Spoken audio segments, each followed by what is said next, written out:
Hey, you listen to Wrestling Roundup, FreeFM 9.0. As always, I'm Grady, and live on Skype we've got Josh. Yo. So, obviously last week I screwed up, you weren't here. But that means we have a lot of stuff to talk about this week. We're going to just start off with the chamber matches. A lot of news wrapped up in them, so we'll just start. Women's chamber match. Alexa Bliss will be defending her title against Bayley, Mandy Rose, Mickie James, Sonya Deville, and Sasha Banks. Much to the dismay of the champion. Yep. Well, I still do expect Alexa to somehow retain. But it would definitely be a very interesting match to see how they do it. It would not surprise me if it was the main event of Elimination Chamber either. Good point. There's so much up in the air now that it's so hard to narrow down what exactly is going to happen here. With Alexa Bliss defending her title in the chamber, that's unknown number 1. Unknown number 2, Nia Jax is taking on Asuka, and if Nia wins, she'll be added to the Raw Women's Championship match. Unknown number 3, Asuka still hasn't named which champion she's going after. Unknown number 5, I've lost count at this point, Ronda Rousey is supposedly signing her Raw contract at Elimination Chamber. Yeah, I don't think she'll sign a Raw contract, though. Nor do I. I still expect her to go SmackDown with Charlotte. Yeah. But there's so many unknowns it there. kind of would be neat to see the whole Batista thing be done here. Yeah. Be like Raw contract, SmackDown contract, because suddenly when she comes out to sign her contract, out comes the GMs and commissioner for SmackDown to try to sway her. Yeah. And they have a contract. I want to see how they're going to do it, but I do fully believe that SmackDown is going to be her home. Or at least for the WrestleMania match. I don't know future-wise. Obviously Raw is the bigger brand. But I still see that Rousey-Charlotte match happening. Or maybe they switch it up with us and put Asuka over and challenge her on SmackDown. Yeah, because the only way Rousey ends up on Raw is if Asuka stays on Raw. And that eventually leads to the undefeated Empress against arguably one of the baddest women on the planet. Yeah. There's so many things that are happening in the women's division right now. I believe that should be a WrestleMania match. That should not be just a thrown away match. No, that'd be like a Backlash match or something. Speaking of Backlash, apparently that's when the brand extensions pay-per-views are going to end. Yeah, I don't quite know. I've heard different things. The running thing that I seem to have heard is that there would be a draft or something, a change up, and Backlash will be multi-brand to allow for that, and that continuing on, it may still be single branded pay-per-views. I seem to recall Backlash last year. There was a lot of mix and matching. Yeah, but that was because of the shake-up. I'm expecting potentially a repeat of that. Yeah, I guess it's possible, but I don't know. It's just I've heard a lot stronger about overall them doing away with the brand split pay-per-views, which I'd be fine with as long as you kept for the most part, kept the two brands separate. Well, as we all know, Survivor Series is the one night a year WWE's two brands go head to head. So yeah, I don't know. I like the single brands. I think it's a nice spacing as well. But from the rumors, it seems as though WWE don't like the spacing. And I don't know if that feels almost like a culture shift, a little bit, from being able to write out storylines that are going to take 2 months and people not caring and waiting for that big pay-per-view blow-off. Whereas nowadays, it's almost, it's the classic wrestling fans are goldfish, We need to have it now. Nothing is long-term. Now. And every match needs to be a pay-per-view match. We can't give pay-per-view matches away for free. And it seems like a mentality shift, because to come out and say, we need to have a pay-per-view every 4 weeks or every 3.5, I don't know how many it'll be a year, for both brands, our stories need to come to conclusions at these times. You did it before, it's been done many times. There were points when there were 4 pay-per-views a year. You still managed to hold storylines. Yeah, I think the perfect example for that is Braun Strowman. Hmm. I mean, when he first split off from the Wyatt family, there were so many people that were like, he's just going to be pushed because he's a big guy. He's not going to be interesting and stuff. And today, he's the most interesting man on the entire roster Yeah. by far. And I was sitting back saying, give the man a chance. Hmm. Let's see what he can do before you judge him. No. It needs to be happening now. If you are not the best person on the roster this very second, you're trash to me. Move away. And that just irritated me because of that. And I mean, and that's part of the reason why I do everything I can just to stick it to the IWC as much as I possibly can. Hmm. Because their mentality is ruining professional wrestling. Yeah, I can definitely give that to you. I think it's also a case of I don't know how much opinion matters in terms of the grand scheme of things. One side will always say that they're the dominating voice that is the most important and representative of the most people, and then there's the other side who will always defend that there's more women and children and this other whole story, and everybody seems to be at wars with nobody actually having facts. To me, the IWC, the whiny a-holes that make up that group that I'm really referring to Mm, is a very vocal minority. yeah, I They think may be more louder with what they do, but they are not in any way, shape, or form the majority. I think there has to be a line drawn between what we are referring to as the IWC and wrestling fans on the internet. Yeah, because we are wrestling fans on the internet, but we're nowhere near as and I'm struggling not to cuss. I got you I'm here. honestly not. What I'm honestly shaking by how much they piss me off. Yeah, and you can tell because we don't hate Roman Reigns. Yeah. But yeah, I get what you mean, and I think it's interesting to see if this pay-per-view is going to take that, go back to the single branded for that reason. Obviously, it could be a multitude of different reasons, but if it does, I've got to assume it's the whole goldfish now type thing that's driving it. But we'll wait and see. For all we know, Backlash is a multi-branded pay-per-view. That's it at the moment. Yeah. You did mention Braun.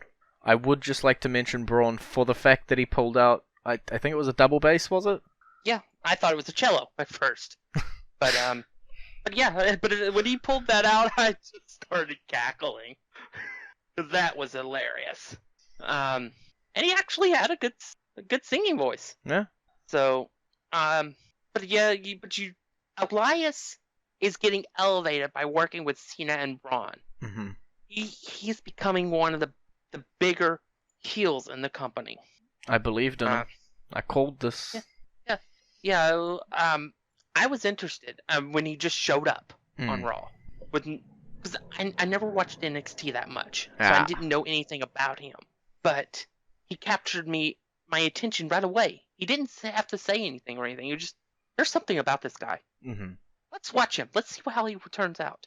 And in the last year, he's had some of the more entertaining and interesting segments in Raw.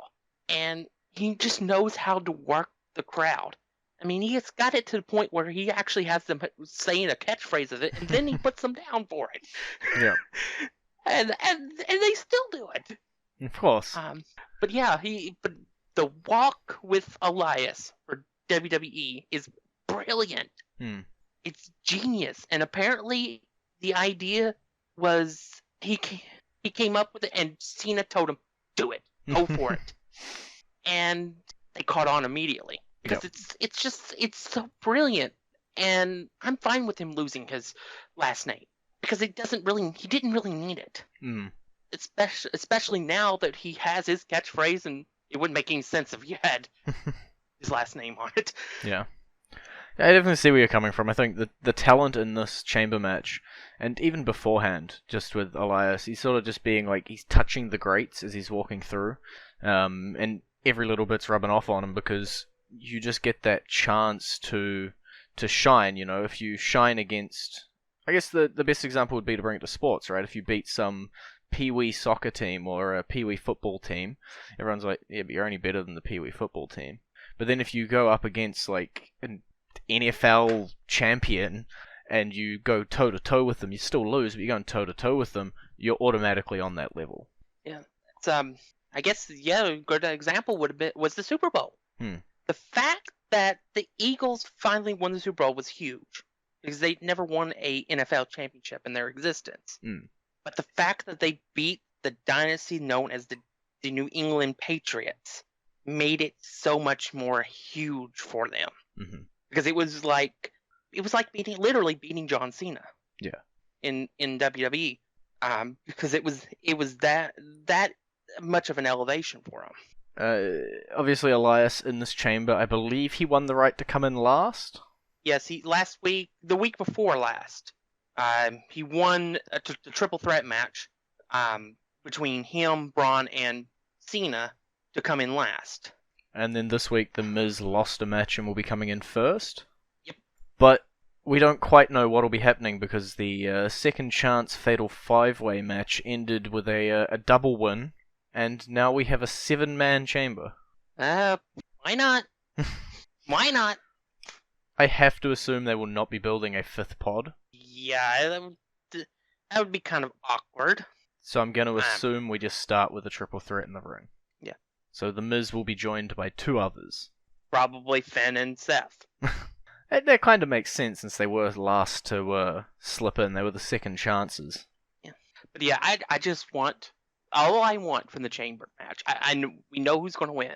All I want is for the entire time that he is in his pod, that Elias has his guitar and he's singing. We need a mic on him. Yes, we need this. This is what we need.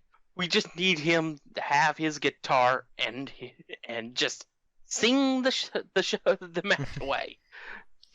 5 of the 7 competitors in this match have been world champions. As I quickly double check my math, it's purely Strowman and Elias that haven't. Yep. And I feel like Elias will be maybe if he goes over to SmackDown, he'll probably win one. Braun, I think, definitely is winning one this year. Yeah, you just got to get to it. It's just a matter of getting there. I think he may be the one that beats Roman. Okay. Title after Roman beats Brock. Yep. Yeah, I think the heavy hitters, sort of say, are definitely on Raw, and it's hard to get that title. Obviously, Brock Lesnar's now held it for like a year. And it'll be a year and a day when WrestleMania occurs. There we go. So nobody really got the title there. But even after Brock's finished, it'll be Roman, and then Braun will be fighting for it. Kind of hard for Elias to break through into there, but you move over to SmackDown where, I know it's the cliched catchphrase, but the land of opportunity, it feels like you could get a shot a lot easier and run with the title for a little bit longer. Elias obviously has that star power to do it as well. Skimming. Anything else you think we've missed out with Raw? Not much other than Bayley and Sasha had a great match. And Cena and Miz had a great match too. Yeah. Wrestling's not about the matches. No. What are you talking about? And so did Sheamus and Roman. There were 3 really great matches on Raw, and then the Fatal 5-way. So there were a lot of good matches. Yeah. I don't know if you're keeping up with the mixed match challenge, are you? Not really. We got our winners. Rusev and Lana defeated Bayley and Elias. Lana pinning Bayley to win. I think I heard something about Elias's guitar coming into play. Okay. I'd like to point out that when the bracket was announced, I put a thing in our Facebook chat, and I drew some weird black lines on the bracket. If Bobby Roode and Charlotte Flair win next week, which they should, I will have got all the first round ones right. Perfect. Yeah, it's not really a surprise. No. But it's weird to see the Mixed Match Challenge almost in this, like, completely different universe. But yeah, I don't think anything's going to play too much into the actual storylines after Mixed Match ends. I think it's just a bit of fun. Radio, well, we're going to go into our theme, and when we come back we'll talk about SmackDown Now, when I asked you what theme to play, and you sent me the picture of Braun Strowman with the double bass, did you want Braun Strowman's theme played, or did you want Braun playing the double bass to be played? I just wanted Braun. But I thought that was a funny picture. Here's Braun Strowman's theme.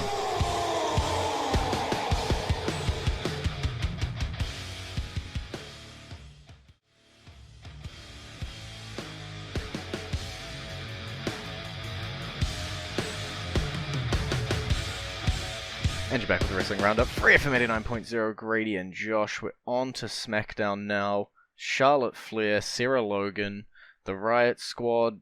We're doing stuff with them now. We're heating back up. Yeah, it was definitely interesting. Somewhere along the line, I think they've forgotten about the Money in the Bank briefcase. Just a little bit. I'm assuming. Yeah, I guess we were talking about uncertainties in the women's division. Add that one. The fact that Carmella is still holding it. I don't quite know what is going to happen here with this women's division. I'm the biggest hope that I have is they do what Seth Rollins did. Because if they really do Charlotte versus Rousey for the title, then I would love nothing more than for them to bring in Carmella so that she would win the title. It wouldn't hurt Rousey. And it wouldn't really hurt Charlotte because she was prepared for Rousey. It wouldn't put the title on Rousey right away. True. I don't know whether... I haven't heard anything, at least, about whether the Charlotte-Rousey rumored match would be for the title or not. There's a possibility it's a non-title, which opens up the cash-in a lot more, I think.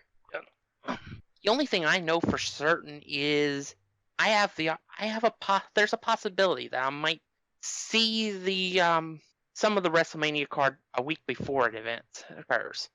Okay. Because there's a live show in Lexington that's exactly 1 week before WrestleMania. Just trying to see where you were going with it. It's clicked now. I got you. They generally seem to... I think after Elimination Chamber and Fastlane, our WrestleMania card will start to get so much more chiseled out, and we'll know where we're going. But I love provided we don't get a bunch more injuries. Good point. I love it that at the moment we don't know. That's awesome. Just being like, well, who the hell is going to be facing who? That's cool. I like that. Yeah. Yes. Seth is on the other side of the injury train this year because his entire storyline just got blown up by an injury. Which almost happened last year to Triple H because of his injury. Yep. And then, of course, when he was out with the knee injury beforehand, which blew up yet again another storyline with Triple H. Yep. It's injury season. Yeah, this WrestleMania season has definitely felt a lot like the one leading up to WrestleMania 32, when you had so many top stars out because injuries. And you had Cena out, and you had Orton out, and you had Seth out, and you had Finn out. Finn wasn't there yet. He was going to debut the night after WrestleMania, that's right. Or after SummerSlam, before SummerSlam. But then you had Finn out the next year. So, but yeah, it was just really bad, and it left the WrestleMania 32 card really hurting for star power. I still thought the show was good, but it could have been so much better because there should have been so many more matches they could have done. Yeah. And I think we're seeing, at least in terms of what we're going to see at WrestleMania, the SmackDown Tag Team division, I think, is starting to settle. I think Bludgeon Brothers Uso, I think that's what we're going to get. It's very, very possible. The Raw Tag Team division, though, I don't think anybody knows anything. Seth Rollins and Roman Reigns versus The Bar. Yeah, let's just give Roman all the titles at the end of the night. Sorted. That's how everybody's creative wrestler storylines go in the WWE 2K games. I don't know what's going to be happening in a lot of them. The United States title also seems pretty open up in terms of who can be challenging for it at the moment. I'm not so sure about that, honestly. Okay. I think there's a pretty obvious route they'll go for WrestleMania. Shoot. It's just a little sidetracked with Dolph being in the Fatal 5-Way match. I'm assuming it's a Fatal 5-Way. I didn't watch SmackDown, but I'm assuming that both Corbin and Ziggler got added to the match. Popping it open. Fastlane 2018. Yep, Fatal 5-Way. Because originally they were supposed to face each other and it'd be a Fatal 4-Way, and then I heard that they were going because the match got interrupted by KO and Sammy, that each member would have to face off against a member of the KO and Sammy, and if they won their match, then they were added to the match. Mm-hmm. So I assumed both were added. Yep. That's a fair assumption. At the moment, it looks like US title is Bobby Orton. I don't know, that it's not booked for Fastlane, but I believe there was an open challenge and Orton came out and I believe lost the match. Nope, there's Jinder. So there was a triple threat. There we go.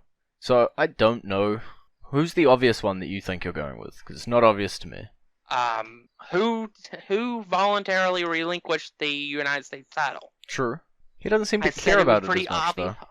Obvious, because he was the champion. He relinquished it, so he has the right to go after it again. I feel like if you relinquish the title, you're walking away. You don't hold nothing. No rights to anything.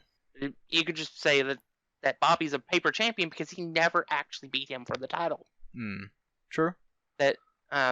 So, and then you have Bobby versus Ziggler at WrestleMania on the pre-show. On the pre-show, you got to include that. But then, how do we get a glorious entrance? Baron Corbin still hasn't gotten his rematch, so maybe we'll just transfer the Fatal 5-Way across. It'll just be the exact same people minus the WWE champ plus Bobby and Orton. Let's do a scramble match. Scramble it is. 6-man scramble match. 30-minute time limit. Sorted. Just something to note before we run out of time as well. 205 Live still having their tournament to see who's going to show up at WrestleMania for the Cruiserweight title. One of the matches for next week is announced to be Arya Daivari versus NXT's Buddy Murphy. And I believe that's a signing. I'm seeing a handshake here. So I'm going to say that Buddy Murphy will now be appearing on 205 Live. Yeah, I've heard it'll be his debut. We'll see. We'll see how it goes. He obviously hadn't done much since Alexa left and split up that tag team with Wesley Blake, which is sad because I enjoyed them both. Yeah, but it was a good thing because that entrance was going to cause somebody to have a seizure. Fair enough. Although technically, so since gays. Yeah. We'll see what happens on 205 Live. We have an Australian doing stuff. Hopefully it goes better than Emma. Yeah. I think I heard that Team 61 is back as well. Yeah, I believe they lost a match on the tapings.